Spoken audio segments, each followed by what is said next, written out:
ketentuan khusus pendaftar P3K tadi sudah dijelaskan ya Bapak Ibu. Jadi terus yang kedua, pelamar P3K itu wajib berstatus aktif di unit kerja pada saat mendaftar dan tidak pernah diberhentikan atau mengundurkan diri. Jadi Bapak Ibu yang akan melamar P3K, melamar di formasi P3K tahun 2024 ini harus aktif bekerja di tempat Bapak Ibu semuanya melamar P3K. Jadi kalau Bapak Ibu bekerja di dinas sosial, saat ini bekerja di dinas sosial. Nah, jadi juga harus melamar di dinas sosial juga ya Bapak Ibu. Khusus untuk yang mempunyai dinas yang mempunyai UPT itu boleh lintas UPT di dalam satu JPT atau di dalam satu dinas induk. Jadi kalau seumpama Capdin PTT di Capdin cabang dinas Malang seumpama mendaftar di UPT-nya Dinas Pertanian itu tidak boleh ya Bapak Ibu, karena Bapak Ibu semuanya itu anggaran dari tenaga non ASN itu sudah dianggarkan sesuai dengan OPD masing-masing. Jadi nanti kalau Bapak Ibu diterima di OPD-nya itu seumpama diterima menjadi paruh waktu tapi di lain OPD, seumpama nekat gitu daftar di lain OPD, tidak pada saat ini bekerja gitu, daftar di lain OPD. Nah nanti malah ujung-ujungnya Bapak Ibu nanti tidak dipertimbangkan menjadi paruh waktu karena anggarannya tidak ada. Itu nggih. Jadi untuk meminimalisir Bapak Ibu diusulkan atau dipertimbangkan menjadi P3K paruh waktu, maka Bapak Ibu ini kita kan juga mau menyelesaikan tenaga non ASN di tahun 2024 ini. Maka Bapak Ibu kita sarankan untuk mendaftar di tempat Bapak Ibu saat ini bekerja. Gitu nggih Bapak Ibu. Nah, khusus untuk yang PTT sekolah tadi, karena ini Dinas Pendidikan mempunyai privilege sendiri. Dinas Pendidikan kemarin keputusan dari pimpinan dari Dinas Pendidikan bahwa PTT sekolah, ngapunten sekali Bapak Ibu yang ada di PTT sekolah itu hanya bisa mendaftar di cabang dinas. Boleh lintas cabang dinas, seumpama cabang dinas di Lamongan mendaftar di Gresik itu boleh lintas cabang dinas. Nah nanti kalau seumpama formasinya hanya 1 atau 2 aja, nanti Bapak Ibu memenuhi formasi ini bisa menjadi P3K paruh waktu. Gimana sih mekanisme P3K paruh waktu? Nah untuk mekanismenya kita menunggu juga aturan dari pusat, akan tetapi nanti gaji dan tunjangannya insya Allah sama dengan saat ini Bapak Ibu bekerja.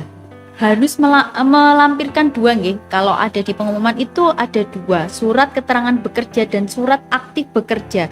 Itu formatnya itu beda nggih Bapak Ibu. Jadi Bapak Ibu harus mendownload di website BKD, itu ada 2. Kemudian pertanyaan nomor 2. Yang dimaksud dengan lintas UPT atau lintas Capdin asal masih dalam lingkungan OPD yang sama itu bagaimana ya? Ini kalau ada Capdinnya PTT sekolah dan PTT Capdin itu boleh melamar lintas Capdin. Misal, saya adalah PTT di SMAN 1 Bangkalan. Misal, saya ingin melamar di lokasi Capdin Bojonegoro misal. Nah, itu diperbolehkan karena masih dalam satu lingkungan UPD yang sama di Dinas Pendidikan. Gitu ya. PTT sekolah, PTT Capdin bisa lintas. Kalau PTT induk Dinas Pendidikan hanya bisa melamar di induknya saja, di Dinas Pendidikan. Seperti yang disampaikan Mbak Daul tadi.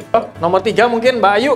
Apakah ada perbedaan pengadaan formasi untuk P3K tahap 1 dan tahap 2? Sama ya Mbak Eki ya? Sama. Jadi tahap 1 dan tahap 2 ini memperebutkan formasi yang sama gitu. Jadi tadi ada yang komen ini Mas Faris, PTT sekolah 10.700, formasi di Capdin 4 gitu, save PTT sekolah SMA SMK gitu. Jadi sama aja. Tadi juga ada pertanyaan, kalau sudah mengikuti tahap 1 apakah bisa mengikuti tahap 2? Tentunya berbeda ya.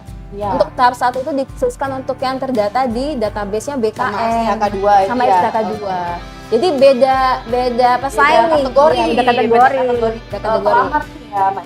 semua pelamar yang mendaftar di rekrutmen P3K tahun ini itu sebenarnya bisa lulus P3K, hanya saja kalau dia memenuhi formasi dia akan jadi full time. Kalau dia tidak memenuhi formasi maka dia akan jadi part time paruh waktu. Nomor 4, non ASN yang terdata di BKN pendidikannya masih SMA, namun sekarang sudah memiliki ijazah S1. Apakah bisa memilih formasi S1 atau hanya boleh memilih formasi yang sesuai ijazah yang sesuai data di BKN? Bisa, boleh. Boleh. Oh, boleh teman-teman. Ya. BKN. Jadi nanti untuk kualifikasi pendidikan boleh menyesuaikan saat ini Ya. daftarnya Ya. sesuai dengan formasi Karena S1.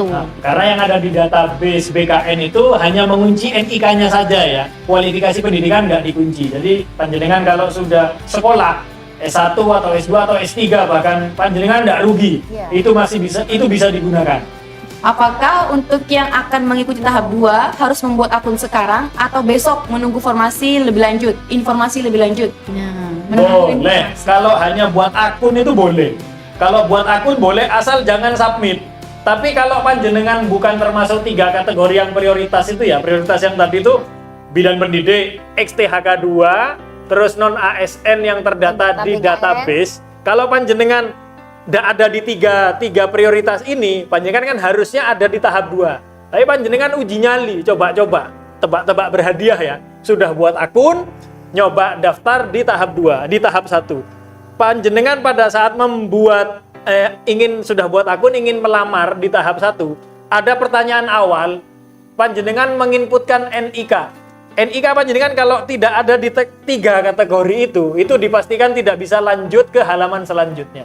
Gitu ya. Jadi yang tahap 2 buat akun di tahap 1 nggak apa-apa Nggak ya, apa-apa. Mas Faris Nggak ya. apa-apa. Iya, tadi banyak yang tanya Tapi soalnya. terhenti di tengah jalan Iya. Iya. karena dikunci. Kan ada jadwalnya juga ya. Sesuaikan Nanti jadwalnya periode aja. dua.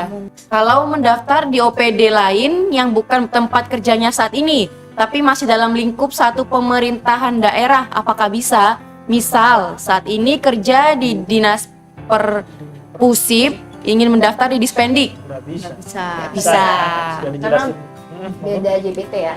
Ya, beda Iya. JPT, Beda betul. JPT. Harus mendaftar di saat ini dia bekerja. Kalau Karena- bekerjanya di Disperpusip, berarti harus mendaftarnya di situ juga. Betul. Karena di tas OPD. Pelamar itu kan harus mengunggah surat pernyataan sudah bekerja secara Aktif. Aktif 2 tahun Di di instansi OPD yang dilamar. tersebut. Betul. Di instansi yang dilamar. Dan Jadi nanti nggak kalau bisa. seumpama tidak memenuhi informasi gitu ya. Mm-mm. Berarti udah jadi paruh waktu. Paruh waktu. Nah, Itu khusus untuk paruh waktu yang Dinas itu nih ya. dinas Ya. itu. Jadi nanti takutnya nggak dianggarkan nih Betul. buat yang OPD gitu. Jadi kenapa kami peta-petakan ini, misal Dispendik harus daftar di Dispendik, Dinas Kelautan harus ngelamar di Dinas Kelautan. Jadi gini Ibu dan Bapak, misal di BKD ini PTT ada 30. Otomatis di tahun anggaran ini dan tahun anggaran ke depan, kami ini hanya memiliki anggaran gaji untuk PTT yang nantinya akan menjadi P3K, itu hanya untuk 30 orang ini. Bayangkan kalau misal saya PTT BKD, karena saya menganggap misal saya ingin melamar di Bapenda yang saya anggap Bapenda ini take home pay-nya lebih tinggi menurut saya loh. Jadi saya pada saat itu melamar ke formasi P3K di Bapenda. Bapak Ibu. Oke, nomor 10 terakhir ya. Nah, apabila tidak lolos administrasi P3K, apakah tetap ada kesempatan? karena kita juga belum bisa menjawab ya. Tidak ada. Iya. Berarti tetap lanjut nggak bisa. tahap Iya. selanjutnya. Berarti jadi dia ya. dikatakan paruh waktu ini Mbak apabila dia lolos seleksi Nah, kompetensi kalau ya? Betul. Oh. Kalau dia Dia harus ikut tes. ya, ikut ikut ya. tes. seleksi kompetensi. Oh, Nanti jadi- kalau tidak memenuhi formasi bisa menjadi paruh waktu gitu. Tapi tetap harus ikut seleksi kompetensi. Tesnya, Ya, dan baru bisa dinyatakan diangkat. lolos Iya. administrasi juga ya. Iya. Berarti kalau tidak lolos administrasi nih, berarti tetap statusnya sebagai non ASN Betul. atau seperti apa? Atau Sementara iya di Iya. periode kedua. Betul. Periode kedua. Dan juga kebijakan kedepannya belum ada ya Mbak ya? Iya.